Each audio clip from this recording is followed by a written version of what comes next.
Judges chapter 17, verse number 6. In those days, there was no king in Israel. Everyone did what was right in his own eyes. Wow! Napakahalagang verse. Bakit?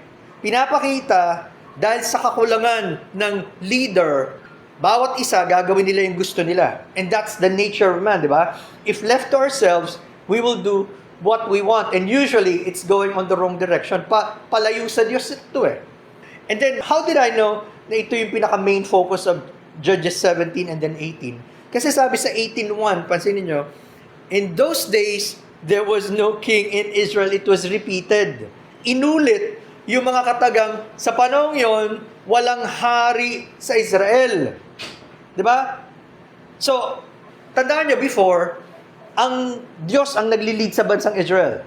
It was supposed to be a theocratic nation. God was the one leading them. Pero sabi nila, no, we don't want it anymore. We want to be like the other nations. Gusto namin maging kagaya ng mga heathen nations. Meron silang hari. Sabi ng Diyos, go ahead, Samuel. Pinagbigyan sila. Ang problema, itong panahon to, walang leader, walang naghahari sa kanila. Ang mga tao, kanya-kanya ng punta. Hindi ba, naiisip ko tuloy, just like our country. Gaano kahalaga ang leadership? Meron kang leader, but if the leader does not act as a good leader, masyadong passive. Halimbawa, may mga issues na nangyari in our country, the Philippines, but when the leader says, I don't care, I don't want that, pero it's directly affecting the nation, para ka rin walang leader. Diba? It's as if you don't have any leader because ayaw niyang gawin yung tama eh. May ganon. So, ito makikita natin, from chapter 17 of Judges, it led to idolatry. Yung pagsamba sa Diyos-Diyosan, bakit? Itong si Micah, naghanap siya ng isang Levite at ginawa niyang priest. That's against the law of Moses. At then, gumawa sila ng idols. Tapos, pagdating sa chapter 18, ito namang mga Danites, ano ginawa nila? Gusto nilang kunin itong Levite na ito para maging kanilang priest. At pati yung idol kinuha nila. Kita nyo, they were fighting for the wrong thing. Mali yung pinaglalaban nila. Gusto nila makipag-away pero sa maling bagay. At ganoon na maraming tao ngayon, nakikipag-away sa mali. Hindi para sa gusto ng Diyos, hindi para sa ikauunlad ng bansa, pero pansarili. Papasin yan. So that's how important leadership is. The Lord was reminding me this morning. So, pansinin niyo, marami-rami na tayong natalakay patungkol sa tamang pamumuno. Remember, natalakay natin at least 10 characteristics of a good leader, magaling na leader. First of all, restless.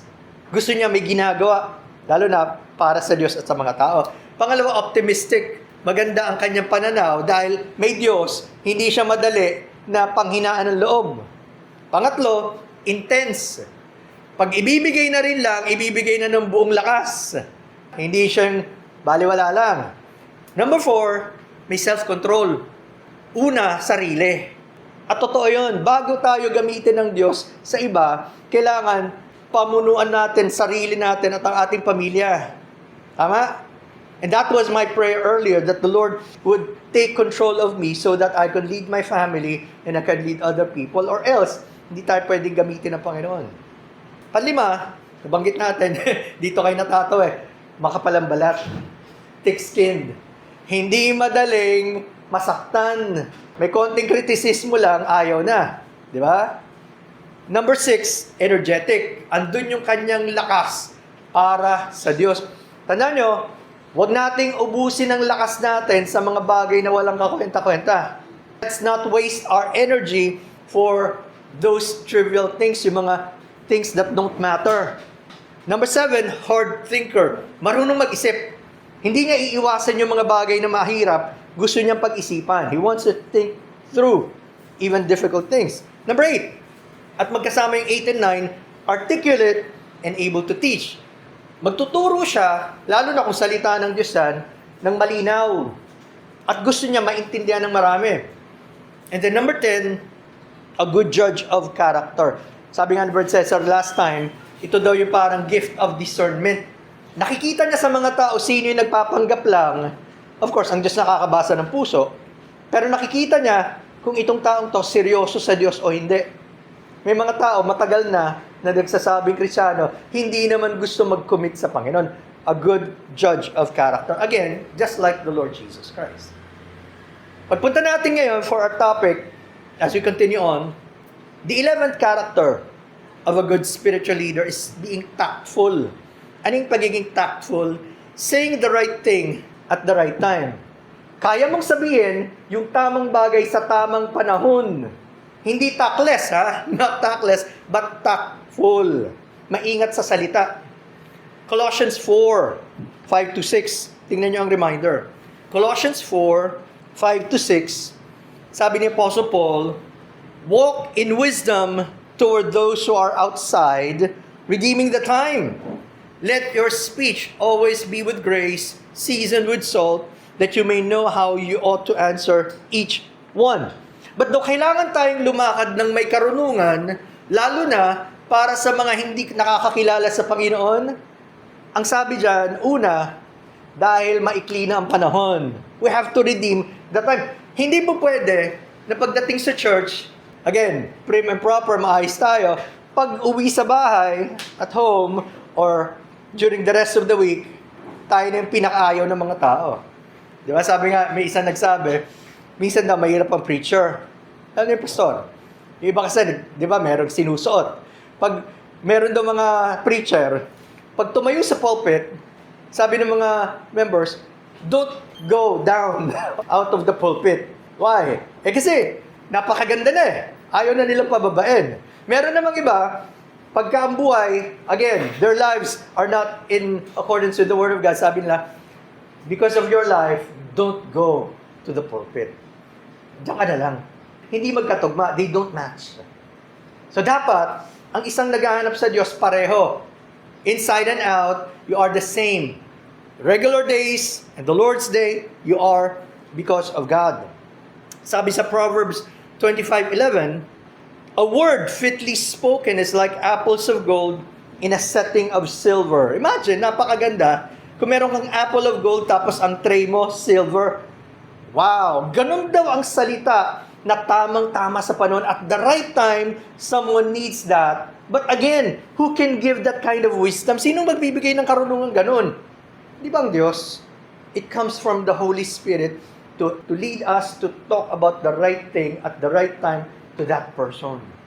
And God can use us if we are totally in submission to the Lord. Remember, ang aim daw ng leaders is not just to get the job done, but to change people's hearts. Pinapanalangin natin yung baguhin niyo, Panginoon, ang taong ito sapagkat kayo lang may kapangyarihan. You are the one who can change him or her. Hindi lang tapos na. We're already done. And that's the problem, di ba? Marami pumupunta sa church, halimbawa, Sunday school. Tapos na, nakinig na ako. But, meron bang ginawa ang Diyos sa buhay natin? Nangusap ang Diyos, did God truly speak to us? Yun ang kailangan eh. May pagbabago na gaganap. At makikita natin kapag inilalayo natin ang tao sa sarili natin, hindi maganda yun.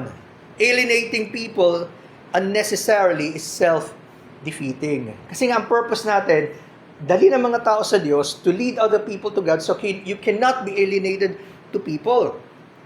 Tact is that quality of grace that wins the confidence of people who are sure you won't do or say something stupid. Of course, lahat tayo may weaknesses. Sometimes we blunder. At okay lang naman yun, we're humans eh. Pero, ang isang leader, maingat siya. So that later, hindi siya basta salita ng salita. Because remember, sometimes, pag nasabi na natin yan, mahirap bawiin. Once we say something, it's difficult to retract. Of course, you can apologize always, pero mas maganda kapag ingat tayo. Tact is especially needed in a leader to help cope with embarrassing or tragic situations.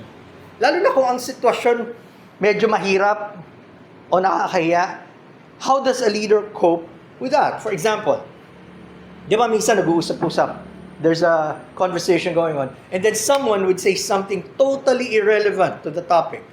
Bigla may magsasalita out of the blue, wala kang kinalaman. Basta nasabi lang niya. How does a leader handle that?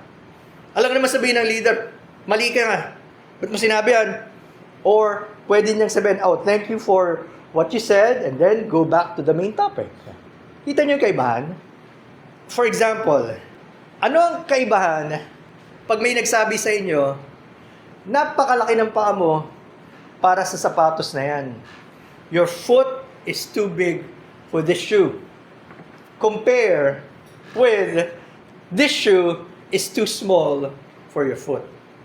Masyado yatang maliit yung sapatos niya para sa... Do you see the difference? May kaibahan ba yung dalawa?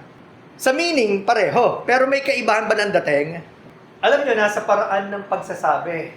You can say it in a negative way, parang ang dating, boom. It's like an attack on the person. Eh, laki-laki naman ang paa mo kasi eh. Diba? Sino mo may gusto nun? Kaya pag may naririnig ako, minsan mga tao sasabihin, ba't ang liit-liit mo? Kung mamatangkad anak niya, sa isip-isip ko, sino ba nagbibigay ng tangkad? Yung mga tao kasi, kumakalait, akala mo naman, they're thinking properly. Unlike yung second statement, ano yata masyadong malaki yung sapatos? You're not attacking the person, you're just stating the fact at hindi mabigat ang dating. That's how we can be tactful. Pwedeng pareho yung sinasabi natin, magkaiba ang dating. Minsan, sobrang lakas ng dating natin, nasasaktan yung tao. Sabi naman natin, tama naman yung sinabi ko. I said, just what is a fact. But you stated it in a wrong way. Kaya, so ganun ang isang nag-iisip, gusto niya masabi sa tamang paraan, being tactful. Number 12, being theologically oriented. Theologically oriented. Ibig sabihin, alam natin sino ang Diyos at ang kanyang mga salita. Okay? Sa lahat ng bagay, mai-a-apply natin ito. Colossians 3:17. Sabi, do everything in the name of the Lord Jesus Christ. Lahat daw ng bagay, gawin natin sa pangalan ng Panginoong Jesucristo. 1 Corinthians 2:16, ang spiritual man, yung isang taong may pagkakilala sa Diyos, he has the mind of Christ. Hindi na yung isip nating makalaman, ang isang taong binabago ng Diyos, ang isip niya, yung isip ng Panginoong Jesucristo. A spiritual leader knows that all of life, down to the smallest detail, has to do with God. Kapag tayo lumalago sa Panginoon, lahat ng bagay para sa Diyos. Kaya nga sabi, whatsoever you do, whether you eat or drink, do all for the glory of God. Kumakain ka, umiinom ka, para kanino? Para sa Diyos. Pero kung makalamon, para sa Diyos ba yun? No. We're controlled by passions eh. Di ba? Tapos, yun nga, gaano tayo magpuyat sa gabi? Of course, depende kung may trabaho ka sa gabi. You don't have a... Kaya lang, the way we use our time, talaga ba para sa Diyos yan? So, when we're theologically oriented, nakikita mo everything has to do with God and you want to use everything for the glory of God. Kahit maliit yan, or yung malaking bagay, everything for God. For example, anong connection ng war? Anong connection ng government? Anong connection ng sports? Anong connection ng pornography? Anong connection ng birthday celebration? Anong connection ng mga pinapanood natin? Diba? The movies we watch, or yung literature, or yung space travel, or yung disease, or yung business. How do they relate to God and His purposes? Kapag tayo makitid ang isip natin, if we have a narrow mind or narrow sight, sabihin natin, wala namang kinalaman yan. Of course, everything has to do with God. Doon tayo pinapalawak ng Diyos sa ating pagtanaw. At kapag ganun ang pananaw natin, kahit magbago ang sitwasyon, even if things change, even if we are caught by surprise about sudden changes, hindi ka basta na lang mararatal and then you say, ano na yan? Ano nang pag-asa ko? Of course not. Because we have a great God. Yun ang nagagawa kapag tayo lumago sa Panginoon at sa Kanyang mga salita. If we grow in the grace and knowledge of the Lord Jesus Christ, we become firm, even through different circumstances. Kahit na hindi maganda. So, nakita natin, being tactful, and then being theological oriented, and then, alam niyo maganda rin sa atin, to become a dreamer. Hindi natatapos mangarap.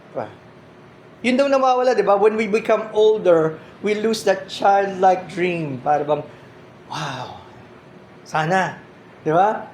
Parang tayo, we become so bogged down with so many realities, we fail to dream.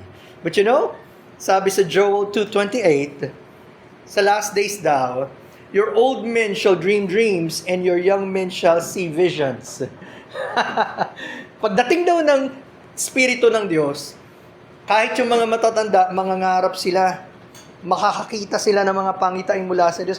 So hindi lang, bagamat totoo yun, ang kabataan ng pag-asa, ang kinabukasan, pero hindi natatapos kahit tayo nasa katandaan na.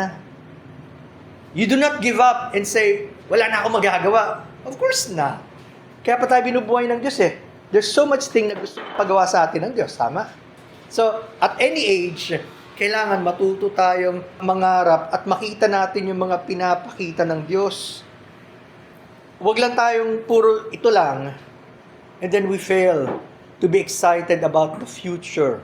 Because again, remember, totoo, para sa Kristiyano, the best things are yet to come. Diba? Sa mga Kristiyano lang yan eh. Tayo lang pwede magsabi na yung pinakamagagandang bagay, magaganap pa. Hindi pa ito yun.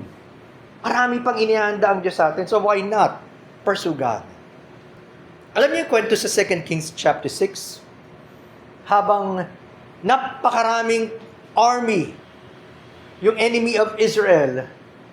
Tapos, eto si Elisha at yung kanyang servant, natatakot yung servant niya. Sabi niya, what can we do against so many? Sipin nyo, hindi nila mabilang. Laksa-laksa, multitude that cannot be counted. Sobrang daming enemy.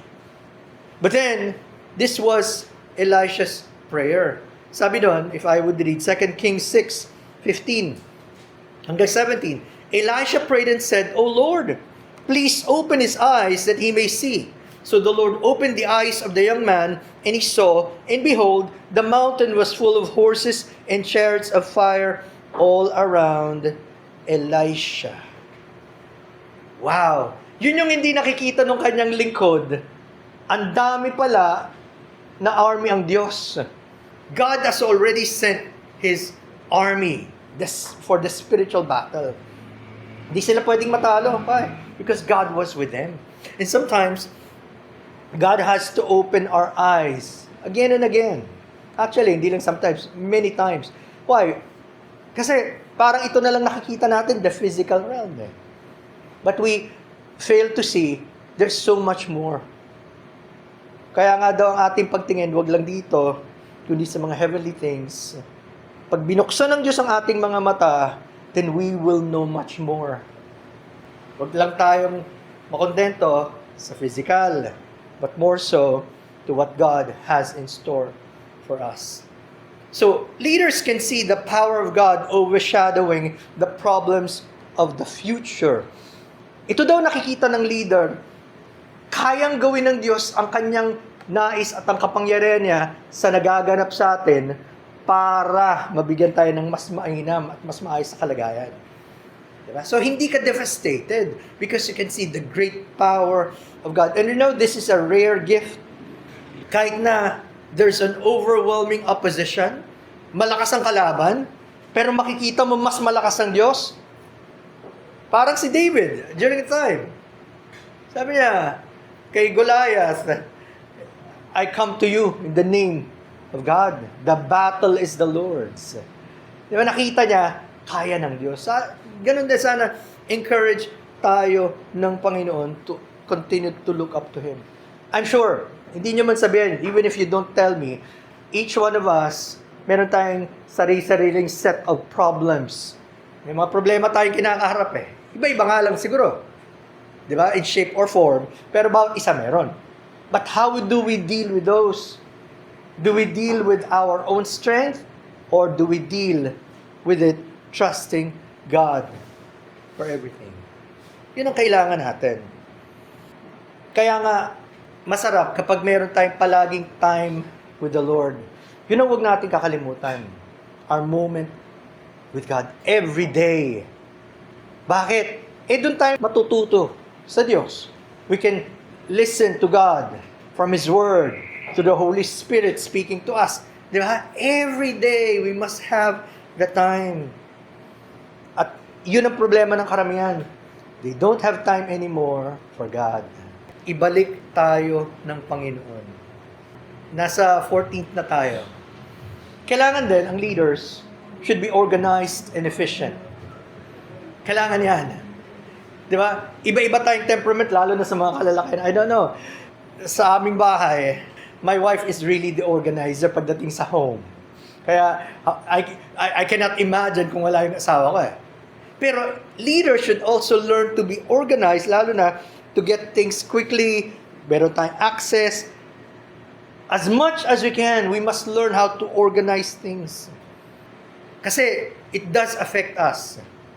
So, for example, how do we become more productive? Paano tayo mas magagawa natin yung mga bagay more efficiently? Diba? May kasabihan nga, it is not enough to work harder. You must learn to work smarter. Hindi sa shortcut mo, it's just that you know good ways para magawa ng mas mainam. So, dapat we must learn how to do things properly. Kaya, hindi contrast yun eh. It's not a contrast. Yung matuto ka manalangin at humingi sa Diyos, you pray, at then, you also set your schedule and plan. Hindi sila magkakontra. Why? Kinocommit mo lahat ng plans mo sa Panginoon, pero alam mo how to organize everything. Why? Because, you know, God is the one who directs your steps. Siya pa rin yan eh. Proverbs 69. Tingnan, ang ganda, di ba? Kung ito lang sana, maintindihan natin that the heart of man plans his way, but the Lord establishes his steps. Pwede tayong nagpaplano naman talaga eh. Pero ang Diyos pa rin, ultimately, magbibigay sa atin ng katuparan at paggabay sa bawat magagawa natin. We leave it still up to Him. So, hindi siya contrast. And then, kailangan din for leader to become decisive. Ito, minsan mahirap to. Why? You learn to wait. You learn to ask God. Pero when is the right time to decide? Baka naman it takes us, again, too long. Tapos na. Okay? 1 Kings chapter 18, verse 21. Alam niyo yung story dito, di ba? Nagkaroon ng contest. It was really a spiritual battle. Ang mga tao, sumasamba sa mga Diyos-Diyosan. Imagine 850 false prophets against one true prophet of God, si Elijah. At ang kanyang tanong, very piercing, bakit? I like this term. Ngayon ko lang ito actually nakita. I'm also using the ESV. Pero nagulat ako dun eh, sa tanong niya. How long will you go limping between two different opinions? If the Lord is God, follow Him. But if Baal, then follow Him. Parang ang limping. Hindi ka makalakad na maayos. Sa King James kasi, how long halt ye between two opinions? Gano'ng katagal kayo hindi magdidesisyon? Are you for God or not? Maraming tao gusto namamangka sa dalawang ilog. Hindi pwede. You must choose. Either you are for God or not. At yan ang kahinaan ng maraming Christians, modern day Christians. They don't know if they are really for God or not. Kasi, oo nga, sa Diyos ka, pero hindi ka naman all out and sold out for the Lord.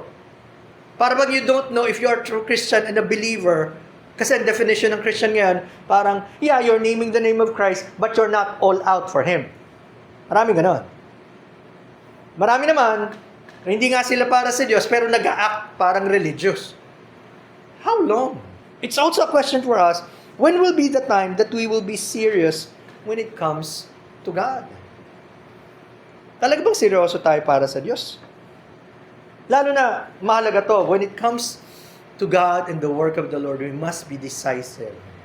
Huwag na tayong magdalawang isip. Kailangan natin ng mga men and women who are truly for God. Nasa 16th na tayo. Perseverant. Nagpapatuloy kahit na mahirap. Nagpa-persevere. Sabi sa Matthew 24:13, pansinin nyo, no? Sa gitna ng mga sinabi ng Panginoon ng mga difficulties that would happen, ang mark ng isang totoong Kristiyano, nagpapatuloy hanggang sa wakas. Hindi tayo ningaskugon. We're not just good in starting, but we're good finishers as well. Galatians 6:9. Anong encouragement sa atin? Ganda paalala, no? Huwag daw tayong mapagod gumawa ng mabuti. Bakit? Sa tamang panahon, aani rin tayo eh. Kung hindi tayo titigil. Alam na alam ni Brad Jun yan. Yung pagtatanim. Matagal, di ba? Mahirap, masakit sa likod. Pero, pag umani, may pag-asa ka, ay, sana bawi yung, di ba, yung trabaho, yung lahat ng in-invest mo dyan. So, it takes faith, kahit sa mga farmers. At ganun din sa atin spiritually, yung mga tinatanim natin ngayon, lalo na para sa kaharian ng Diyos, bilang pagsunod sa Diyos, nag-aani yan para sa buhay na walang gan for eternity. So, hindi tayo madaling mainip. We will learn to persevere even through difficult times. Kaya marami nagko-quit kasi hindi nila makita agad yung result now. Yeah? Imagine niyo naman, may nag-pray and someone said, Lord, give me patience now. Paano naman yun? Lord, bigyan niyo ako ng pagpapasensya ngayon. Kaya ka nga na-stuck sa traffic eh. Di ba? Kaya ka pumipila ng mahaba. Falling in a long line. Di ba? Because God is developing that kind of perseverance. Yung attitude of waiting. Okay? Pero alam niyo ba, yung number 17, a leader, especially speaking of Christian leaders, should also be a lover. Ang isang ginagamit ng Diyos would learn to love, first of all, God, and learn to love the people around him. Lalong-lalo na, kung kayo may asawa, you will learn to love your wife as Christ loves His church. Di ba yun ang utos? Ephesians 5:25, husbands, love your wives, even as Christ loves His church. Alam niyo, nagiging prayer ko yan daily ngayon. Lord, help me to love my wife as you love her. Tall order, napakahirap gawin. Kasi sometimes, madali tayo ma-irritate, even with small things. Pero pag binigyan tayo ng Diyos ng pag-ibig, you learn, Lord, I need you to teach me to love her as you would. Whoa, hirap nun, ano? Pero yun ang utos. At ganoon din, we begin to learn our children, we begin to learn fellow believers, we begin to learn to love unbelievers and share the gospel to them. Yun yung pag-ibig na galing sa Diyos. Only God can teach us that. Yung natural na pag-ibig natin, hanggang dun lang yan eh. Seasonal yan eh. Yeah? Minsan you feel like it. Loving someone. Sometimes you don't. Lalo na if you woke up in the wrong side of the bed. Di ba? Mali ang gising mo. Ayaw mong mahalin yung asawa mo. Huwag eh. Tuturuan tayo ng Diyos magmahal. Hindi konting pagkakamali, masyado na tayong sumisigaw, critical. Pero pag sa atin naman ginawa, ayaw natin, di ba? No. We learn to love as God loves us and how He loves other people. Yun nga daw, one of the greatest temptations daw is to treat our wives just like an object. Pakahirap naman, lalo through time, tagal na yung samahan nyo, parang you take them for granted. Wala lang. Nandiyan naman siya palagi, no? Lalo ka na-appreciate ng aking wife. Yung kanyang constancy, usual yan, di ba, sa mga wives, mothers, constantly, tahimik lang, pero andyan. May the Lord teach us that. And may that kind of love extend to other things.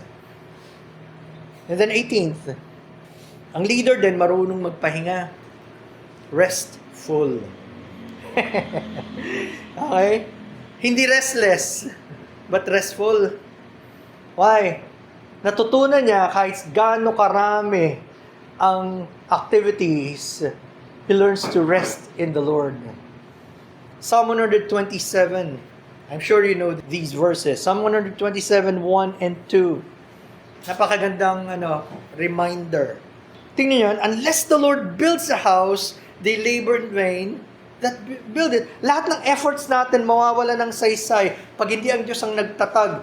Una sa atin, sa ating sambahayan, sa lahat ng ginagawa natin. And unless the Lord watches over the city, the watchman stays awake in vain. Kahit nga yung pag-iising daw na maaga, pagtulog ng late. It is vain for you to rise up early and to go late to rest, eating the bread of anxious toil, for gives to his beloved sleep. Di ba, ma-appreciate nyo yung pagtulog kapag bigla kayo nagising? Kulang pa tulog nyo, di na kayo makakatulog. Hirap, ano?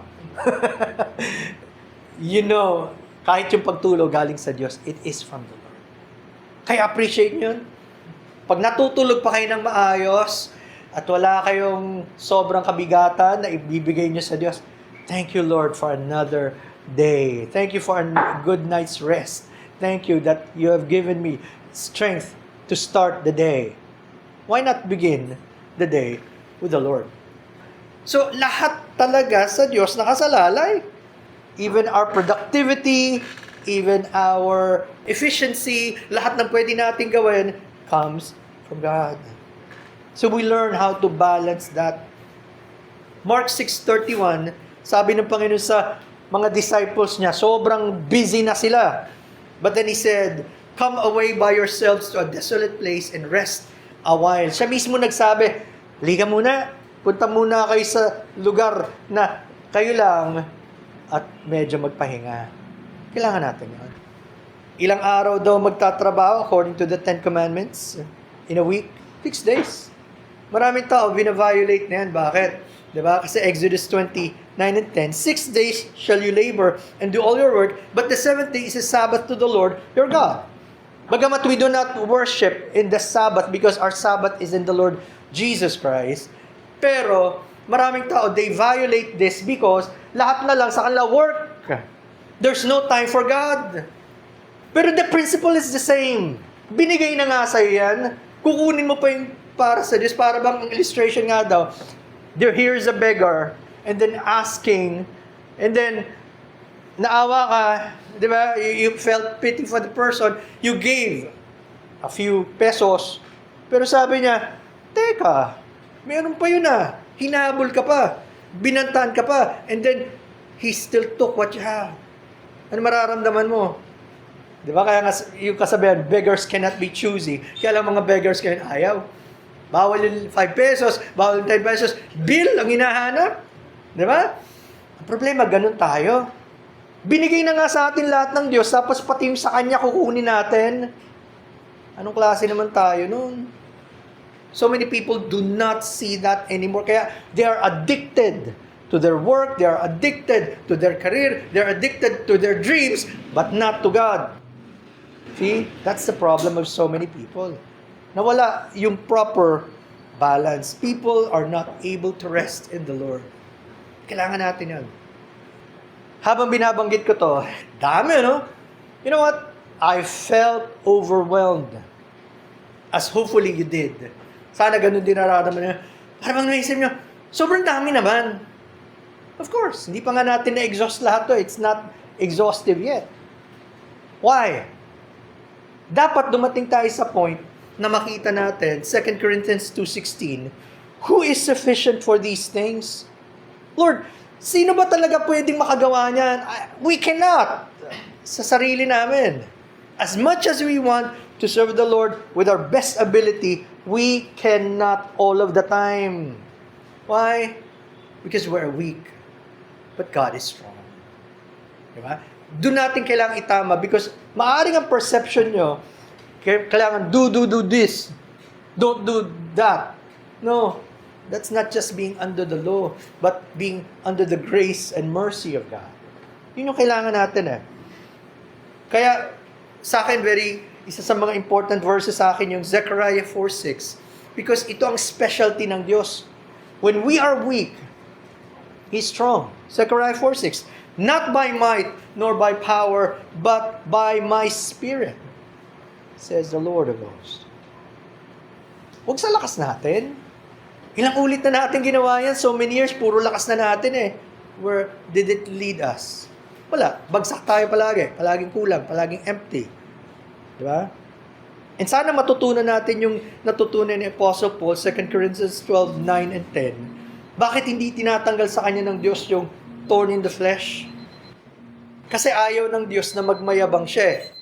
Diba? 2 Corinthians 12:9 and 10. And he said to me, my grace is sufficient for you, for my strength is made perfect in weakness. Tingnan niyo yan. Yung kalakasan ng Diyos, lalo nating nararanasan sa ating kahinaan. So when we are weak and we come to God, that's a good place to be. Pagpalatgi tayo, go, go, go, strong, strong, strong. Kita mo, sarili mo na yan. Therefore, most gladly will I rather boast in my infirmities, that the power of Christ may rest upon me.